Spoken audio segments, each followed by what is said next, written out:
Good morning students.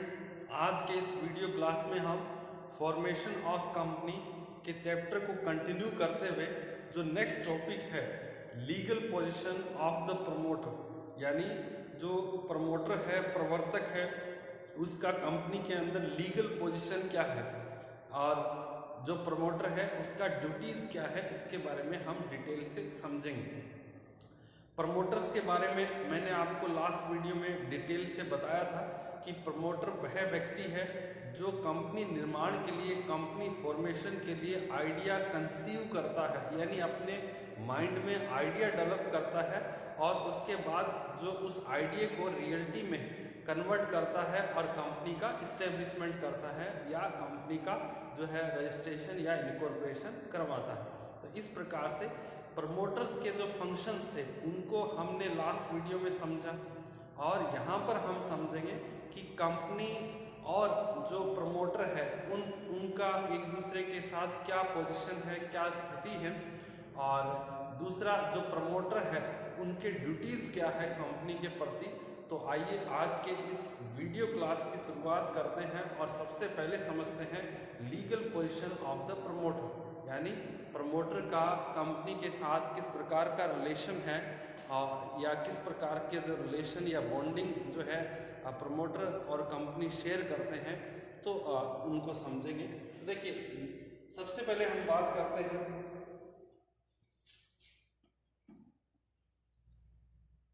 Neither an agent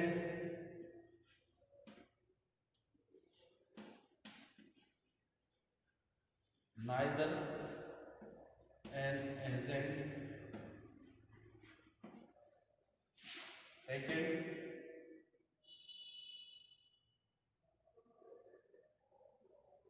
nor a trustee,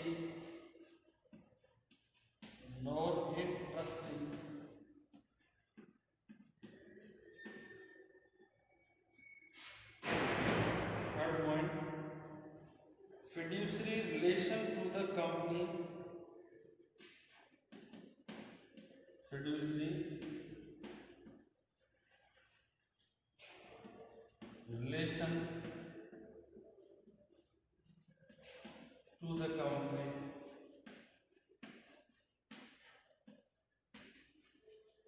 अब देखिए जो प्रमोटर है कंपनी के साथ, प्रमोटर का जो क्या स्थिति है, क्या पोजीशन है, इनको समझने के लिए हमें इन 3 पॉइंट्स को समझना जरूरी है। यदि हम 3 पॉइंट्स को समझ जाते हैं तो हमें प्रमोटर का जो पोजीशन है, कंपनी के साथ जो रिलेशन है वो क्लियर हो जाएगा। ठीक है, तो शुरुआत करते हैं कि फर्स्ट, नाइदर एन एजेंट। जो प्रमोटर है वह ना तो कंपनी का एजेंट है और ना ही ट्रस्टी है। सबसे पहले हम एजेंट वाली बात को समझते हैं। एजेंट क्या है? एजेंट वह व्यक्ति होता है जो किसी प्रिंसिपल के लिए कार्य करता है। आप सभी ने जो अपने बीकॉम पार्ट फर्स्ट के अंदर इंडियन कॉन्ट्रैक्ट एक्ट के अंदर पढ़ा था एजेंसी कॉन्ट्रैक्ट। उस एजेंसी कॉन्ट्रैक्ट के अंदर आपको क्लियरली समझाया गया था कि एजेंट प्रिंसिपल के लिए कार्य करता है और जो भी एजेंट कार्य करता है उन कार्यों के लिए जो है प्रिंसिपल है थर्ड पार्टी के प्रति रिस्पॉन्सिबल होता है। तो यहाँ पर देखिए 2 चीजें एक बात और मैंने आपको समझाई थी कि एजेंसी के लिए जरूरी है कि एजेंट है वह भी एग्जिस्ट करता हो और प्रिंसिपल है वह भी एग्जिस्ट करता हो। जब प्रिंसिपल नहीं है तो एजेंसी का जो निर्माण है वो नहीं हो सकता। ठीक है ना। अब यहाँ पर देखिए कि हम बात सपोज कीजिए एजेंसी मान लेते हैं कि जो प्रमोटर है और कंपनी उन दोनों के बीच एजेंसी रिलेशनशिप है, ये हम मान लेते हैं, सपोज करते हैं, राइट। तो देखिए यहाँ पर जब हम देखते हैं तो एजेंसी में एक ये है कि प्रिंसिपल है, जिस समय एजेंसी क्रिएट किया गया है उस समय प्रिंसिपल एग्जिस्ट होना चाहिए। प्रमोटर्स तो वह व्यक्ति है जो कंपनी के निर्माण से पहले ही, यानी कंपनी का अभी तक लीगल एग्जिस्टेंस नहीं है, कंपनी का अभी इनकॉर्पोरेशन या रजिस्ट्रेशन नहीं हुआ है, तो फिर प्रमोटर कैसे कंपनी के जो है एजेंट बन सकते हैं? क्योंकि कंपनी हाँ, कंपनी एक बार जो है उसका इनकॉर्पोरेशन हो जाए, उसका समामेलन हो जाए और कानून की नज़र में वो एक आर्टिफिशियल पर्सन के तौर पर कार्य करे, तब तो हो सकता है कि वह अपने एजेंट अपॉइंट कर सकती है। बट जब तक कंपनी नहीं है तब तक जो कैसे कोई ऐसा व्यक्ति जिसका खुद का अस्तित्व नहीं है वो दूसरे को एजेंट अपॉइंट कर सकता है, ठीक है ना। तो इसलिए मेरे कहने का मतलब ये है कि जो कंपनी है, कंपनी का जब तक रजिस्ट्रेशन या इनकॉर्पोरेशन नहीं हो जाता तब तक वह किसी प्रकार की जो एजेंसी रिलेशनशिप है या एजेंसी बिजनेस स्टेब्लिश करने का विचार नहीं कर सकती है, ठीक है ना। हाँ, जब उसका रजिस्ट्रेशन या इनकॉर्पोरेशन हो जाए या कंपनी अपने लीगल एग्जिस्टेंस में आ जाए उसके बाद एजेंट अपॉइंट कर सकती है। तो प्रमोटर्स होते हैं वो कंपनी के एजेंट बिल्कुल नहीं है, क्योंकि अभी कंपनी का लीगली जो एग्जिस्टेंस नहीं हुआ है। मैंने आपको जो लास्ट ईयर में बताया था कि जैसे एजेंसी जो क्रिएशन है उसमें है कि यदि आप एजेंसी एक्सप्रेस और इम्प्लाइड एग्रीमेंट से कर सकते हैं एजेंसी क्रिएट, ठीक है ना। और आप रेटिफिकेशन के द्वारा एजेंसी क्रिएट कर सकते हैं, ठीक है। आप जो क्या नाम है ऑपरेशन ऑफ द लॉ के द्वारा एजेंसी क्रिएट किया जा सकता है। ये डिफरेंट मैंने मेथड्स बताए थे for the creation of agency relationship. तो यहाँ पर देखिए, ना तो कंपनी और प्रमोटर के बीच में कोई एक्सप्रेस एग्रीमेंट है एजेंसी रिलेशनशिप को क्रिएट करने के लिए, ना ही कोई इम्प्लाइड जो है एग्रीमेंट है, ना ही कोई रेटिफिकेशन के द्वारा जो कंपनी है। देखिए, कंपनी कभी भी प्रमोटर्स के द्वारा किए गए कार्यों को रेटिफाई नहीं कर सकती और रेटिफिकेशन के आधार पर एजेंसी रिलेशनशिप नहीं क्रिएट कर सकती, क्योंकि रेटिफिकेशन के अंदर जरूरी होता है रेटिफिकेशन यानी पुष्टिकरण, कंफर्मेशन, अडॉप्शन, ठीक है ना, या एक्सेप्टेंस देना प्रमोटर्स के कार्यों को। तो ये एक्सेप्टेंस इसलिए नहीं दी जा सकती क्योंकि जब प्रमोटर कार्य कर रहा है कंपनी के इनकॉर्पोरेशन या रजिस्ट्रेशन से पहले, तो उस समय कंपनी का कोई भी कानूनी अस्तित्व नहीं है, लीगल एग्जिस्टेंस नहीं है, ठीक है ना। हाँ, कंफर्मेशन या अडॉप्शन या रेटिफिकेशन तब किया जा सकता है जब कंपनी एग्जिस्ट करती है या कंपनी का कानूनी एग्जिस्टेंस है, ठीक है। तो इसलिए जो प्रमोटर्स होते हैं वो कंपनी के एजेंट नहीं होते हैं, ठीक है ना। और क्योंकि ये इसके पीछे एक ही लॉजिक है, क्योंकि अभी तक जो प्रिंसिपल है जिसके बारे में हम बात कर रहे हैं एक प्रकार से कंपनी, तो उसका कानूनी एग्जिस्टेंस अभी नहीं है, राइट। तो इसलिए ये ध्यान रखना है कि neither an agent nor a trustee. अब देखिए, ट्रस्टी कौन होते हैं? जो ट्रस्ट के लिए काम करते हैं या ट्रस्ट के आधार पर काम करते हैं, ठीक है। अब ट्रस्ट के अंदर जैसे जो ट्रस्टी होते हैं वो ट्रस्ट के बेसिस पर जो बेनिफिशियरी है उसकी जो असेट्स होते हैं, उसकी प्रॉपर्टी है, उसको मैनेज करते हैं, ठीक है। उसके लिए उसके इंटरेस्ट के लिए कार्य करते हैं। तो यहाँ पर आप देखिए, अभी तक क्या ट्रस्ट के लिए लीगल एग्जिस्टेंस होना जरूरी है? यहाँ पर कंपनी अभी विद्यमान नहीं है, तो यानी कोई ट्रस्ट नहीं है। ट्रस्ट का मतलब आप समझ रहे होंगे कि देखिए कोई मंदिर है, कोई ऑर्गेनाइजेशन है, चैरिटेबल ऑर्गेनाइजेशन है, उसके ट्रस्टी होते हैं, ठीक है ना। अब वो ट्रस्टी कब होते हैं? जब वो पहले ट्रस्ट होना चाहिए, ठीक है ना, कोई रजिस्टर्ड संस्था ट्रस्ट के रूप में। जब ट्रस्टी नहीं है तो उसके ट्रस्टी कैसे बनेंगे, ठीक है ना। और ट्रस्टी क्या करते हैं? जैसे कोई टेम्पल है उसके ट्रस्टी है, कोई चैरिटेबल बोर्ड है, कोई चैरिटेबल संस्थान है उसके ट्रस्टी, तो वो वहां से अर्निंग नहीं करते। वो क्या करते हैं? उस संस्था के की प्रॉपर्टी एसेट्स है उसको मैनेज करते हैं, उसके वेलफेयर से रिलेटेड है जो कार्य करते हैं और उसके बिजनेस को एक प्रकार से जो है बिजनेस अफेयर्स को उसको कंट्रोल करते हैं। पर वहां पर एक ट्रस्ट है, लेकिन जब हम बात करते हैं कंपनी और प्रमोटर का, तो अभी तक कंपनी का इस्टेब्लिशमेंट नहीं हुआ है, तो इसलिए ट्रस्ट भी नहीं है और बिना ट्रस्ट के जो है ट्रस्टी नहीं हो सकते। इसलिए हम कहते हैं कि जो प्रमोटर्स होते हैं वो ना तो कंपनी के एजेंट होते हैं और ना ही कंपनी के ट्रस्टी होते हैं, राइट। तो इस बात को समझना बहुत जरूरी है। तो अब हम जो नेक्स्ट है fiduciary relation to the company. अब देखिए, फिड्यूसरी रिलेशन, फिड्यूसरी का मतलब क्या होता है? जो फेथ के आधार पर, ट्रस्ट के आधार पर, जो कॉन्फिडेंस के आधार पर जो रिलेशन होता है उसे हम कहते हैं फिड्यूशियरी रिलेशन। हिंदी में कहते हैं विश्वास आश्रित संबंध, यानी विश्वास का संबंध, ठीक है, जो विश्वास पर आधारित हो। तो कंपनी और प्रमोटर इनका जो संबंध है वो एक प्रकार से फिड्यूशियरी रिलेशन है इन दोनों के बीच, क्योंकि जो भी प्रमोटर कार्य करते हैं उन कार्यों को कंपनी का जब एग्जिस्टेंस हो जाता है, लीगल रूप से कंपनी इस्टेब्लिश हो जाती है, उसका लीगली एग्जिस्टेंस जो बन जाता है, उसके बाद प्रमोटर्स प्रत्येक जो भी कंपनी से जुड़ी हुई बात है, फैक्ट है, इंफॉर्मेशन है, उनकी जानकारी कंपनी के सामने रखता है। इसलिए और किसी प्रकार का जो सीक्रेट जो ट्रांजैक्शन है वो प्रमोटर नहीं करते हैं। जो भी ट्रांजैक्शन प्रमोटर्स के द्वारा कंपनी निर्माण के लिए किया जाता है उन सब की जानकारी जो है कंपनी को दे दी जाती है जब उसका कानूनी रूप से एग्जिस्टेंस हो जाता है या कंपनी का रजिस्ट्रेशन या इनकॉर्पोरेशन हो जाता है, ठीक है ना।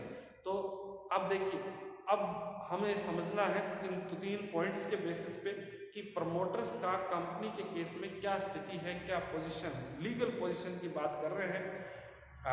ये लीगल पोजीशन इसलिए ज़रूरी है क्योंकि देखिए बहुत सारे जो ट्रांजैक्शन करने होते हैं जो प्रमोटर्स करते हैं कंपनी निर्माण के लिए, तो उसके अंदर देखिए कोई भी लायबिलिटीज़ अराइज हो सकती है। लायबिलिटीज़ के लिए किसको रिस्पॉन्सिबल ठहराएं, और रिस्पॉन्सिबल उसी व्यक्ति को ठहरा सकते हैं जो वास्तव में उसके लिए जो है उस पोजीशन पर कार्य कर रहा है, रिस्पॉन्सिबल पोजीशन पर, ठीक है ना।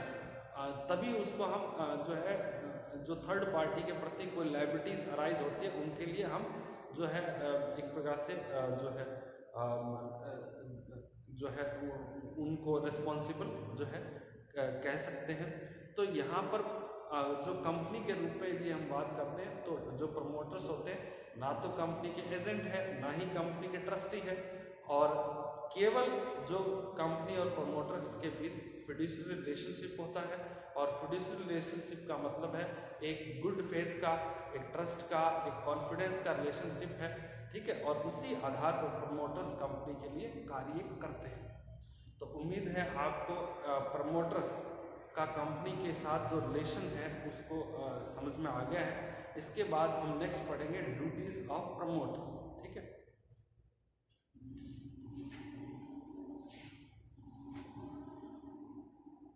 इन पॉइंट्स को आप नोट कर लीजिए तब तक।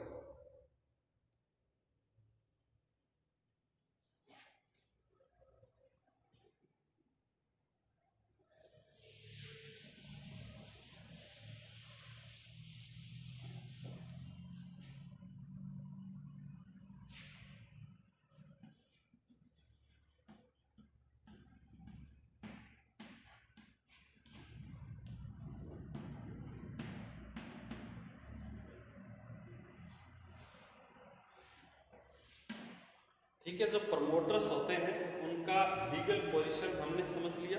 अब उनकी कंपनी के प्रति क्या ड्यूटी है, क्या कर्तव्य है, इनको समझते हैं। फर्स्ट, अब देखिए ये ड्यूटी के पीछे रीजन है क्योंकि एक रिलेशन है कंपनी एंड प्रमोटर। रिलेशन क्या है? फिड्यूशियरी रिलेशनशिप, विश्वास का संबंध या विश्वास पर आधारित संबंध है, इसीलिए उनकी ड्यूटी हो जाती है। जिनका कोई रिलेशन नहीं है, समझ रहे बात का, तो उनके प्रति आपका कोई ड्यूटी नहीं है। देखिए आपकी अपने जो पेरेंट्स हैं उनके प्रति ड्यूटी है, ठीक है ना। पेरेंट्स की आपके प्रति ड्यूटीज हैं, ठीक है ना, कर्तव्य है जिन्हें आपको पूरा करना है, आपके पेरेंट्स को पूरा करना है। आपका लगाव देश के साथ है, ठीक है ना, भारत के साथ, जो उसके प्रति भी आपकी ड्यूटी है, ठीक है ना। और परंतु जब हम बात करते हैं कि अमेरिका के प्रति आपकी ड्यूटी नहीं है क्योंकि आप अमेरिका के नागरिक नहीं हैं, ठीक है। आप एक सामाजिक प्राणी हैं, ठीक है, इसलिए आपकी समाज के प्रति ड्यूटी है, ठीक है ना। तो इसी प्रकार से जब कोई रिलेशन होता है, कोई अटैचमेंट होता है, तब उसके बाद ड्यूटीज भी अराइज होती हैं। और यहाँ पर जो कंपनी और प्रमोटर का भी एक रिश्ता है, क्योंकि प्रमोटर्स है वही कंपनी का फॉर्मेशन है करते हैं, कंपनी का निर्माण करते हैं, और इसीलिए उनके बीच एक रिलेशनशिप जो है डेवलप होता है। और रिलेशनशिप के आधार पर ही हम बता सकते हैं कि प्रमोटर्स का कंपनी के प्रति क्या कर्तव्य है। तो आइए समझते हैं। फर्स्ट है टू डिस्क्लोज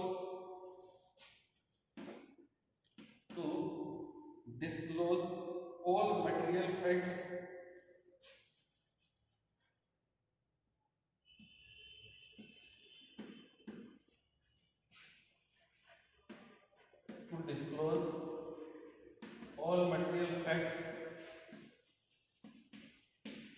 अब देखिए सबसे पहला जो कर्तव्य है प्रमोटर्स का वो क्या है कि जो भी जानकारी प्रमोटर्स के पास है, और डेफिनेटली प्रमोटर्स के पास कंपनी के निर्माण के संबंध में सभी जानकारी होती है, क्योंकि प्रमोटर एक ऐसा व्यक्ति है जो कंपनी का निर्माण करता है, ठीक है ना, कंपनी के लिए जो है डिफरेंट जो कॉन्ट्रैक्ट्स है उनको साइन करता है। इसलिए जो भी इंफॉर्मेशन है, जो मटेरियल महत्वपूर्ण जानकारी है जिसको वह समझता है और कानून की नज़र में भी वह महत्वपूर्ण हो, उन सभी जानकारी को प्रमोटर्स कंपनी के रजिस्ट्रेशन के बाद जब कंपनी एक प्रकार से कानूनी रूप से अस्तित्व में आ जाए, लीगल एग्जिस्टेंस में आ जाए, तब उनको कंपनी के सामने प्रकट करने का जो रिस्पॉन्सिबिलिटी है वह प्रमोटर्स का होता है, ठीक है। यानी किसी भी जो बात को जो महत्वपूर्ण हो उसको छुपाना नहीं चाहिए। नेक्स्ट हम बात करते हैं नॉट टू मेक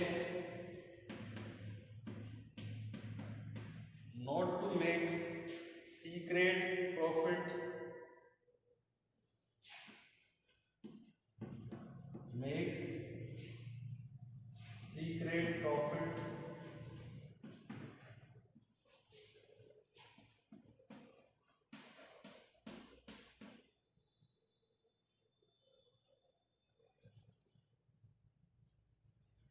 अब देखिए दूसरा जो ड्यूटी है प्रमोटर्स का वो क्या है कि not to make secret profit. देखिए बहुत सारे जो ट्रांजैक्शन है प्रमोटर्स करता है, ठीक है ना, कंपनी के लिए ऑफिस का स्पेस है परचेज करना है, बिजनेस के लिए जो असेट्स हैं वह परचेज करना है।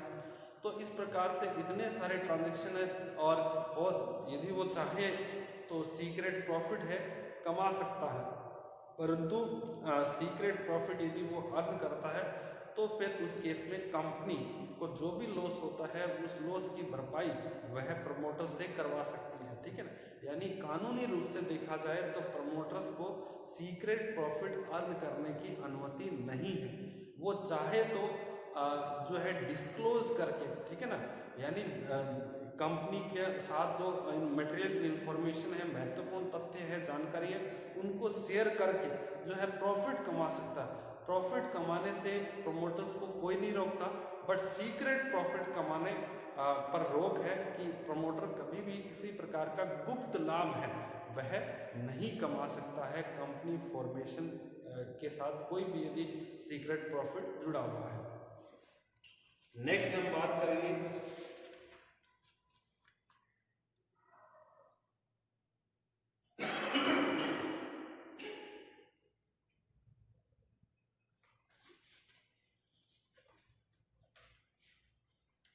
to disclose the interest in the transaction, to disclose the interest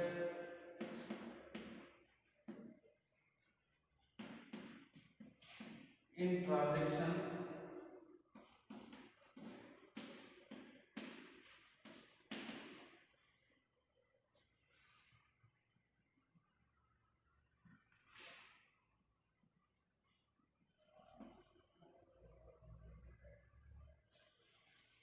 देखिए किसी भी प्रकार का कंपनी के निर्माण के संबंध में यदि प्रमोटर्स ट्रांजैक्शन करते हैं, ठीक है ना, और उसमें यदि उनका कोई पर्सनल इंटरेस्ट है उस ट्रांजैक्शन के संबंध में, ठीक है ना, जैसे बहुत सारे ट्रांजैक्शन करने हैं, मैंने आपको बताया कि कंपनी के लिए जो है ऑफिस स्पेस है परचेज करना है, असेट्स है, कोई प्रॉपर्टी है बिल्डिंग वो परचेज करना है, फैक्ट्री परचेज करना है। तो कोई भी ट्रांजैक्शन के संबंध में यदि उसने जो है कोई उसका पर्सनल इंटरेस्ट है, कोई एक जो हित जुड़ा हुआ है, निजी हित, ठीक है ना, तो उस केस में उस हित को डिस्क्लोज करना। यदि वह डिस्क्लोज नहीं करता है और कंपनी को कोई लॉस होता है तो कंपनी चाहे तो उस कॉन्ट्रैक्ट को अपने एग्जिस्टेंस में आने के बाद रेपुडिएट कर सकती है, उस कॉन्ट्रैक्ट को निरस्त कर सकती है, कैंसिल कर सकती है, ठीक है ना। तो इसलिए ये ज़रूरी है कि किसी प्रकार का जो पर्सनल इंटरेस्ट प्रमोटर्स का यदि जुड़ा है किसी ट्रांजैक्शन के साथ, तो उस ट्रांजैक्शन को या उस पर्सनल इंटरेस्ट को डिस्क्लोज करें। नेक्स्ट है not to sell own property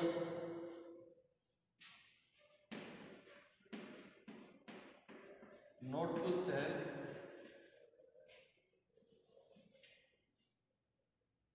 own property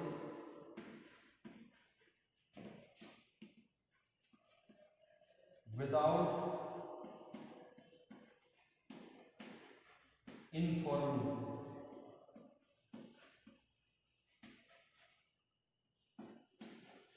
अब देखिए, पहली बात तो ये जो कोशिश ये करना है कि प्रमोटर कभी भी अपनी प्रॉपर्टी को जो है खुद की प्रॉपर्टी को कंपनी को सेल नहीं करे, ठीक है ना। और यदि उसने ऐसा किया है तो उसके बारे में कंपनी को जो है ये जानकारी देना है, और यदि कंपनी चाहे तो उस कॉन्ट्रैक्ट को वो निरस्त भी कर सकती है। पर ये कोशिश करना है कि प्रमोटर कभी भी अपनी प्रॉपर्टी को कंपनी को सेल नहीं करे, ठीक है ना।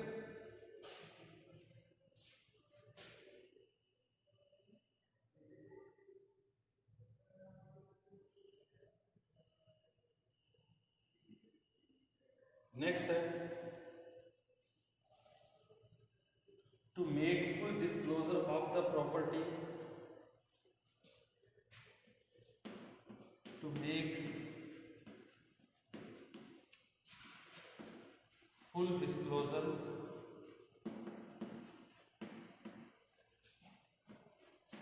of the property board। अब देखिए, यदि उसने कोई संपत्ति या प्रॉपर्टी कंपनी के लिए खरीदी है तो उससे संबंधित जो भी महत्वपूर्ण जानकारी है उनके बारे में कंपनी के लीगल एग्जिस्टेंस के बाद उन सबको डिस्क्लोज करे। यदि किसी फैक्ट को कंसील करता है, ठीक है ना, कोई महत्वपूर्ण तथ्य, मटेरियल फैक्ट या इम्पोर्टेंट इंफॉर्मेशन को कंसील करना यानी छुपाना, हाइड करना, यदि ऐसा कार्य प्रमोटर करता है तो कंपनी के पास ये हमेशा प्रिविलेज है, एक राइट है कि वह उस कॉन्ट्रैक्ट को, उस प्रॉपर्टी जो बाइंग के कॉन्ट्रैक्ट को कैंसल या रेपुडिएट, निरस्त कर सकते हैं, ठीक है। नेक्स्ट हम बात करेंगे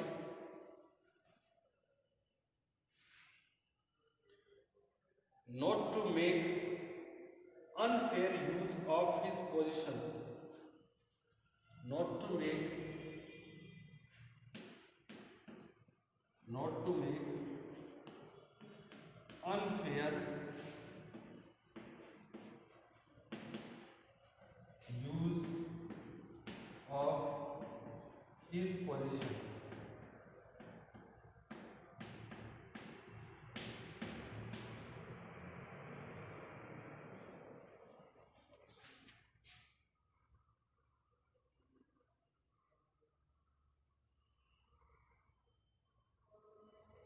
अब देखिए, जो प्रमोटर्स होते हैं वह कंपनी के वास्तव में ट्रस्टी और एजेंट नहीं है, बट काम वैसा ही करते हैं ट्रस्टी के तौर पर या एजेंट के तौर पर।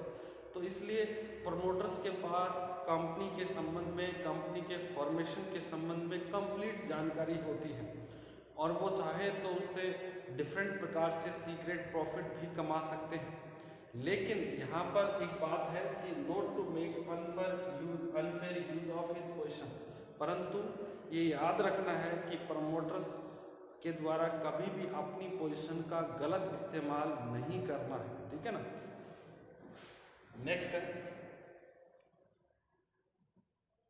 Not to accept appointment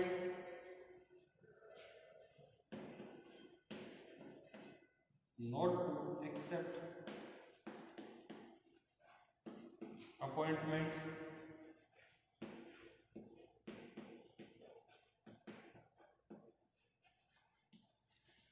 as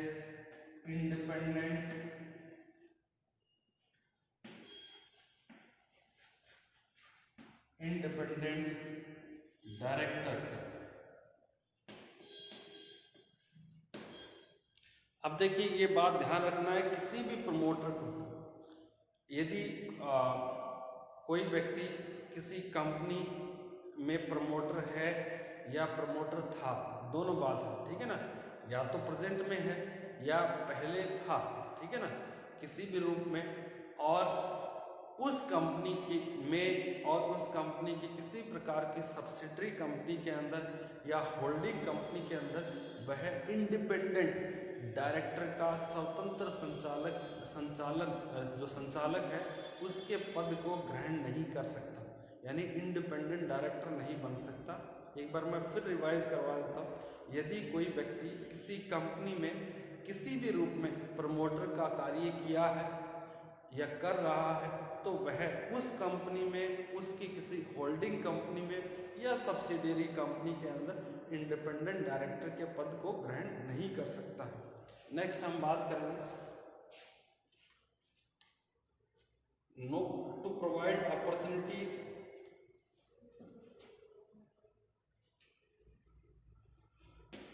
to provide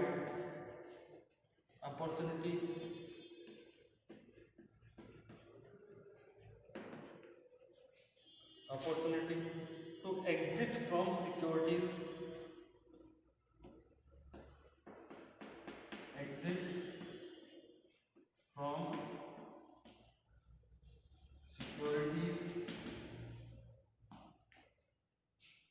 in case of verification, in case of if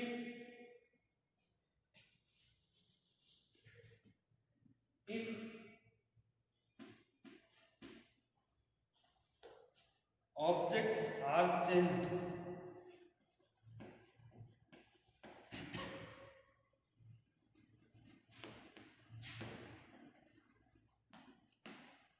अब देखिए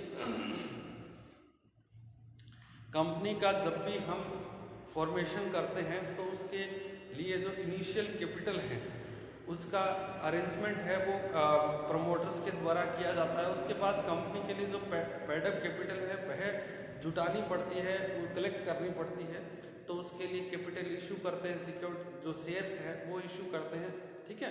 अब देखिए जब आप शेयर इशू करते हैं तो उसके लिए पब्लिक को जब भी शेयर इशू करते हैं तो उसके लिए प्रोस्पेक्टस जो इन्विटेशन डॉक्यूमेंट है वो भी जारी करते हैं, ठीक है ना, और प्रोस्पेक्टस के माध्यम से ही आप पब्लिक को है इनवाइट करते हैं कि वो कंपनी के शेयर परचेज करें। अब देखिए आपने प्रोस्पेक्टस इशू किया और उसके अंदर कोई एक ऑब्जेक्टिव लिख दिया कि इस ऑब्जेक्टिव या इस पर्पज के लिए कंपनी है जो है शेयर इशू कर रही है या फंड जुटा रही है, राइट।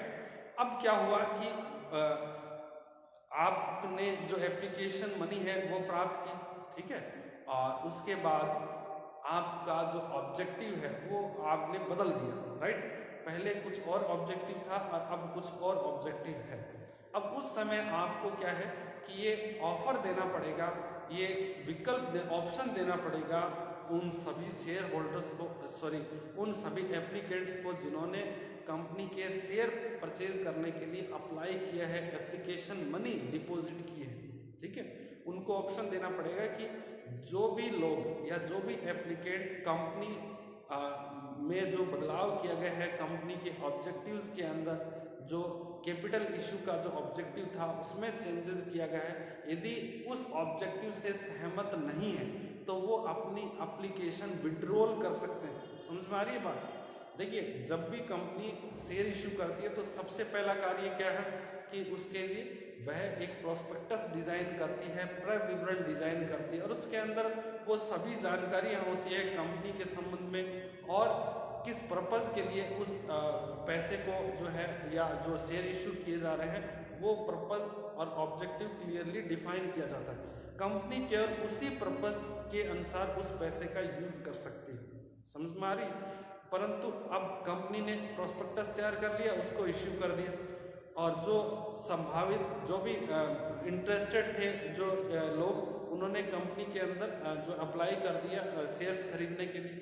अब कंपनी ने उस ऑब्जेक्टिव को चेंज कर दिया, तो उस केस में जो लोग सहमत नहीं है उस बदले हुए ऑब्जेक्टिव के साथ इन्वेस्टमेंट करने के लिए या अपने इन्वेस्टमेंट को कंटिन्यू करने के लिए, तो उनको विकल्प देना है कि वो चाहे तो अपना एप्लीकेशन विड्रॉल कर सकते हैं, और कंपनी ने यदि उनसे किसी प्रकार का कोई धन प्राप्त किया है, मनी प्राप्त किया है, तो वो है उसे निर्धारित समय में वापस लौटाना पड़ेगा। तो इसका मतलब ये है कि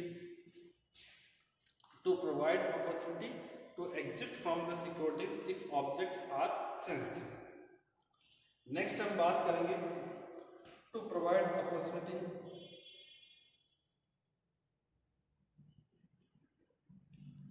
to provide opportunity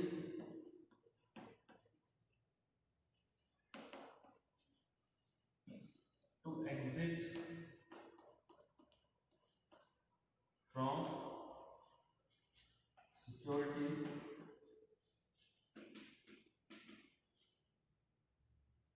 securities in case of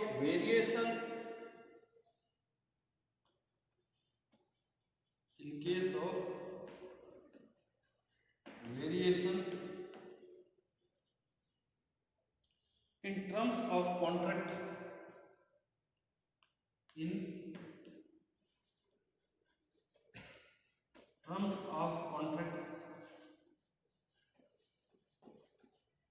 और ऑब्जेक्ट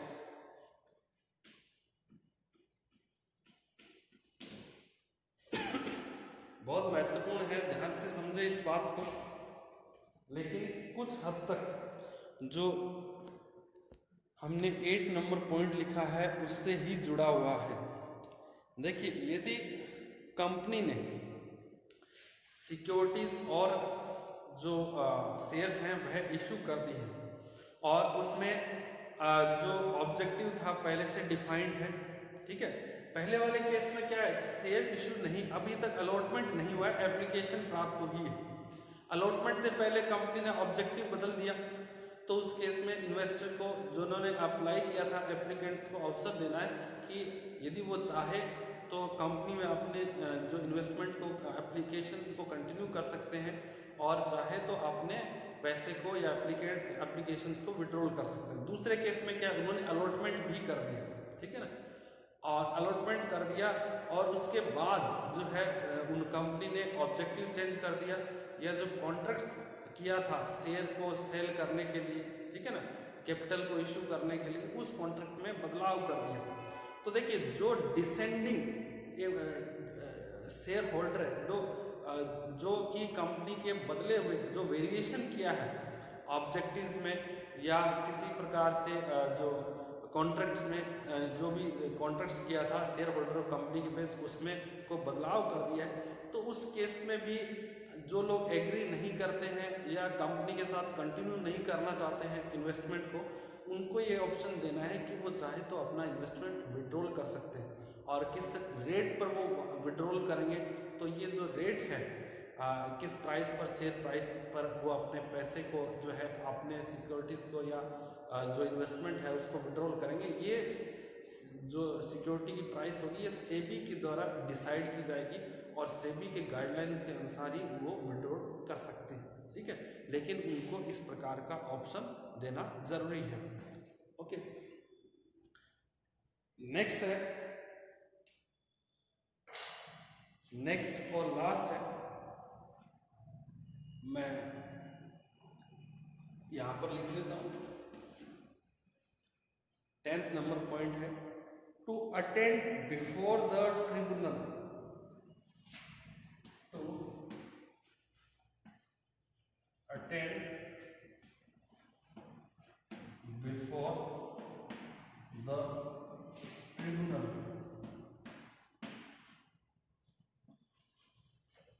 ठीक है ना, ट्रिब्यूनल या अधिकरण के समक्ष पेश होना। अब ट्रिब्यूनल क्या है? एक प्रकार का कोर्ट है जो कंपनी से रिलेटेड मामलों की सुनवाई करता है, डिसीजन देता है। ठीक है, अब जब कंपनी का वाइंडिंग अप होता है, डिसोल्यूशन होता है, समापन या लिक्विडेशन होता है, लिक्विडेशन के समय जो लिक्विडेटर होता है, निस्तारक होता है, जो कंपनी की असेट्स को बेचकर और जो कंपनी के जो भी लेनदार है उनको पैसा देता है, उनका जो है पैसे को रिटर्न करता है। ठीक है, तो यदि जो लिक्विडेटर होता है, कंपनी समापक, यदि उसको पता चलता है कि प्रमोटर्स ने कंपनी के निर्माण के संबंध में कोई करप्शन किया है, कोई जो एक प्रकार से इरेगुलरिटीज, अनियमितताएं बरती है, ठीक है ना, कोई फ्रॉड किया है, तो फिर यदि वह उस नाम को कोर्ट के सामने या ट्रिब्यूनल के सामने रखता है, तो ट्रिब्यूनल चाहे तो प्रमोटर्स को कोर्ट में पेश होने के लिए आदेश दे सकता है। और ऐसे परिस्थिति के अंदर जो प्रमोटर्स है उसे ट्रिब्यूनल के सामने या जो कंपनी लॉ कंपनी अफेयर से रिलेटेड जो कानूनी कार्रवाई करने के लिए जिस कोर्ट को गठित किया गया है, उस कोर्ट में पेश होने का जो है ये ड्यूटी है। ठीक है, जब भी ट्रिब्यूनल के द्वारा या कोर्ट के द्वारा प्रमोटर्स को बुलाया जाए, तब उस कोर्ट में या ट्रिब्यूनल में जो है पेश होना या वहाँ अटेंड करना। ठीक है, तो ये ड्यूटीज थे एक प्रमोटर्स का कंपनी के साथ, क्योंकि प्रमोटर्स और कंपनी के बीच है एक फिड्यूशियल रिलेशनशिप है, विश्वास का संबंध है, और जैसे ही कोई रिलेशनशिप डेवलप होता है उसी के साथ जो ड्यूटीज़ है वो ऑटोमेटिकली क्या है जो है एक प्रकार से अराइज होती है। तो ये ड्यूटीज़ हैं और जिनकी पालना करना एक प्रमोटर्स का एक दायित्व है। ठीक है, तो आज के लिए इतना ही। Thank you so much.